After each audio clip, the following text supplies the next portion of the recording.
Randomized controlled trials are our bread and butter. They're incredibly important, but the reality is that they are not necessarily the gold standard for every situation. And we've got to be more flexible as regulators if we're going to get needed therapies on the market, particularly therapies for patients that don't have any other options. And if that rings a bell to investors in CNS, it's because those are exactly the patients that we're dealing with.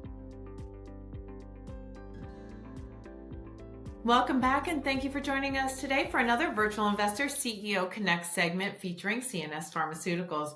My name is Janine Thomas. I am CEO of JTCIR, and I will be the moderator for today's segment. I am very pleased to be joined by John Climaco. He is Chief Executive Officer of CNS Pharma. Great to have you back on the platform, John. Thanks, Janine. It's great to be here as always. Thanks for having us again.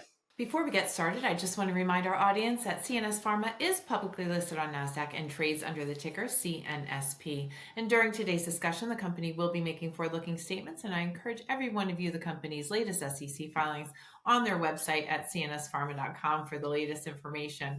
All right, we're going to dive right in here. So, John, can you please start with a brief overview of what CNS Pharma is working on right now and why your mission matters to patients in the broader biotech landscape?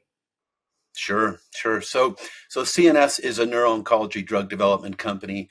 We have a lead compound, an abiotaxane, that's blood-brain barrier penetrant and was designed to treat glioblastoma, one of the most difficult to treat cancers out there. And our drug right now is getting ready to go back into the clinic on the heels of some very, very exciting phase 1 data where we had many responses and a significant improvement in overall survival. So really, as a company, we are focused and have been from the beginning on neuro-oncology. And I think that laser focus on a mission is what's kept us here today, still working in really the most difficult biotech environment in the last probably 30 years.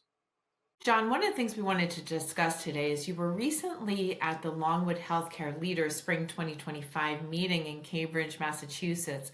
What was it like connecting with so many other CEOs and thought leaders? Yeah, it's for those that aren't familiar, Longwood is an incredible conference. It really is sort of the CEO think tank for the leaders in the industry. So we were very happy to be there, and especially happy to be asked to sit on a panel this year. So the panel that I sat on was near and dear to us. It was called Managing the Runway.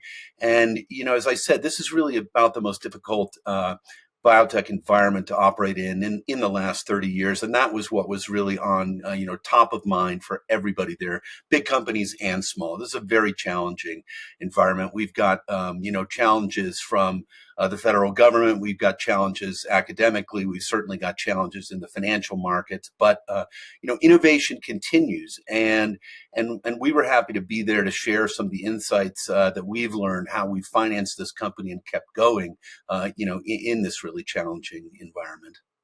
John, were there any key insights or themes from this meeting that really stood out to you, and how might it impact the direction of CNSP in the future? Well, there were a ton. You had former FDA commissioners, you had congressional leaders, you had CEOs from the biggest pharma companies to the smallest. In fact, immediately before me, we had Sally Kornbluth, who's the president of MIT, and George Daly, who's the dean of Harvard Medical School, talking about the challenges, that they were facing. We also had Peter Hutt, who was the former general counsel of FDA, Janet Woodcock, the former acting commissioner, Robert Califf, the former commissioner of FDA. And I would say for us, the biggest insights that stood out were the reality of the coming conditional approval track at FDA. Everyone associated with FDA and at the government level really emphasized that the current commissioner and the government in general are very much pushing a new track for drugs called conditional approval. And I think that this is really important for the work that we do. What they're aiming at is essentially a track that would run parallel to the classic track underpinned by the gold standard randomized controlled trials. Janet Woodcock said, look, randomized controlled trials are our bread and butter. They're incredibly important, but the reality is that they are not necessarily the gold standard for every situation. And we've got to be more flexible as regulators if we're going to get needed therapies on the market, particularly therapies for patients that don't have any other options. And if that rings a bell to investors in CNS, it's because those are exactly the patients that we're dealing with. GBM patients have no other options. When their condition relapses, and they all will relapse, they are totally out of options. They go, in some cases, from radiation directly to hospice. And we have been saying for years that that is totally unacceptable. Now, what's really interesting that I learned about conditional approval is that it's designed initially for therapies that have what the FDA is calling a plausible mechanism of action. That is to say, the science demonstrates that there's something there, but perhaps it cannot be brought out in a randomized clinical trial, or perhaps the patient population is too small to produce the statistical significance in a population to prove that mechanism of action. But the underlying science, the biology, the chemistry, they all point toward that. But what's interesting about what we're doing is TPI 287 as an aviotaxane and our initial lead compound berubicin as an anthracycline, they don't just have plausible mechanisms of action. They have well understood from decades of clinical use mechanism of actions. They are both from classes of drugs that have been used in the clinic for decades successfully. The difference with our drugs is they cross the blood-brain barrier where others don't. Now, we had some very interesting data in our berubicin study, and while it didn't rise to the level of statistical significance, it most certainly rose to the level of clinical significance, which is to say, patients were receiving a significant benefit from taking our drug.